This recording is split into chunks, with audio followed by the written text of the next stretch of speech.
chance to listen to this week's episode of Sunday Brunch yet, I hope you will head over to Secret Stage Productions now to check it out. We talked a lot about interesting stuff, but one of the fun segments that we do is a part where you, the listener, get to send in questions that you'd like to hear us answer. For this week, I asked you to send in questions about food, and unfortunately, we simply don't have enough time to get to them all during the actual podcast, so that's why I thought I would answer a few more of them here just for you. Again, I encourage you to head over to Secret Stage Productions in order to listen to this week's Sunday Brunch episode, and then you can head back over here and get involved. So yeah, we had a lot of really good questions, but I just wanted to answer a few of them. Okay, first question. All cultures are proud to share traditional dishes with people from other cultures. Why do you think this is so, and is it important? Really, I think that we share food, especially those that are really distinct to our own culture, because it's such a big part of who we are. As people, we all have to eat, and so, it's such a big part of who we are, and it says a lot about us, what we do and we don't like. And so I think it is important if we want other people to understand us on a deeper level beyond just, our names or what we can say we like and stuff like that. Our food really, it's very personal. And so sharing that and giving others a glimpse into who we are, I think it's unique and I think it's really cool. Next question. If you had to give up pizza or burgers forever, which would it be? And that's a tough one because sometimes I really want a burger and other times I really want pizza. But if I had to choose just one, I would say, let's go with giving up pizza. Sometimes I really crave a burger and a burger is the only thing I want. Other times I really want pizza, but something else will be enough. So that's a tough one though. What is your favorite food? I did talk about this in the podcast, and I realized that saying what I'm about to say may not be a food to you all, but if I had to choose a favorite food, I'd just say Chick-fil-A.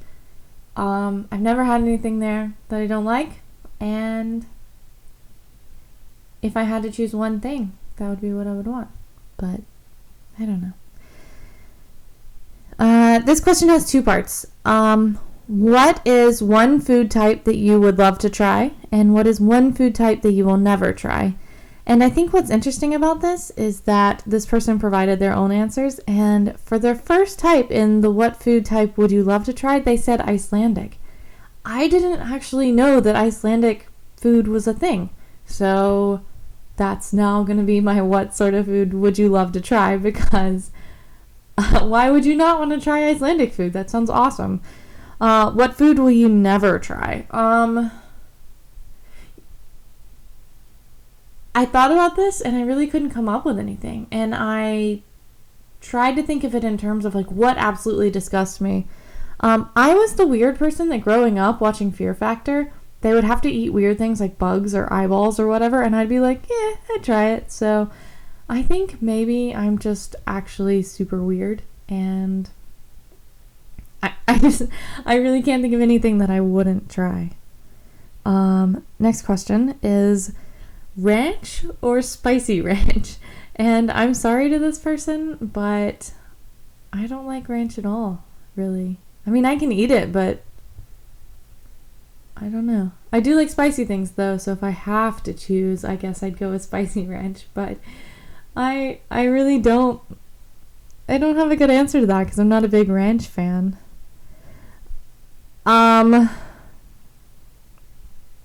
Next question is, why do others think you're weird for not eating something that everyone else does? I grew up that was a weird segue into this. For most of my life, I didn't like hot dogs. And as a kid, hot dogs are the food that everyone likes, and it's what you eat when you don't like what everyone else is having. So being the kid that liked vegetables but not hot dogs is a little weird, and I got a lot of flack for it. I do think that it's just because, like I said earlier, food is so deeply personal for us that for someone else not to like the foods that we like, it just seems bizarre almost. I think it's almost a good point of bonding though. If you don't like a food and other people do, or other people don't like a food but you do, I think it gives you something to talk about and it gives you something to relate on, even though you have differing views. I still think it's really, really good that food is something that we can talk about. What's something that you ate even though it was in a questionable state? I can't really think of anything. This person attached an article talking about the 5-second rule and if it's true or untrue. I think I'd read previously that it is untrue, but I'm the person who cleans my house and I know it's pretty clean. I eat off the floor sometimes. I don't drop things. I like to think I'm not that clumsy when it comes to eating. But I really can't think of anything. I don't know. What is your favorite dessert? Hands down, chocolate cheesecake. Although recently I had cheesecake that was made with goat cheese and that was insanely phenomenal. And I'm kind of anxious to have it again because it really was really, really good. The next question is, how often do you prepare from scratch meals? And my answer to this is pretty simple. I don't eat a lot of processed food when I eat at home, and so I tend to create pretty much everything from scratch. Not only does it taste better to me, but I like knowing what's in my food. I like knowing what is going into my body and what I'm eating. I also just enjoy the craft of making food from nothing. You see these foods that are in one state and then in the end it's this great meal, and I think there's a level of entertainment and craftsmanship to it that I find a lot of fun. So I really don't know. I don't tend to make a lot of meals that aren't from scratch, so I guess that's a kind of a difficult one to answer. Next question is, which would you choose? A tasteless food that kept you healthy and alive for longer and feeling good every day, or ice cream only? I'm not a big ice cream fan either.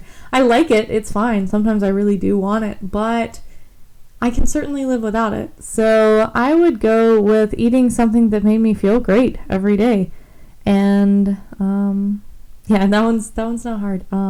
Although a good pistachio ice cream or a good chocolate ice cream is perfect on a warm day. So not belittling that. Last question is, if you could have only one dessert for the rest of your life and you had to stick with that dessert anytime you wanted something sweet, what would it be? And this is a very specific answer, and it's a little bizarre considering I just said that my favorite dessert was chocolate cheesecake, but I would have Cracker Barrel's Coca-Cola cake because I think it's amazing. And when I lived on the East Coast in the South, it was kind of my go-to guilty pleasure, and now that I live on the West Coast and we don't have Cracker Barrels, I really do miss it. And I know that's weird, but I love Coca-Cola cake. Okay, that is all of the questions that I have time for this week. But be on the lookout for the next time I ask for questions, and maybe you'll hear yours answered. In the meantime, if you haven't gone and listened to this week's episode of Sunday Brunch, I recommend you head over to the Secret Stage Productions website and do so. And until next time, I hope you have a great week.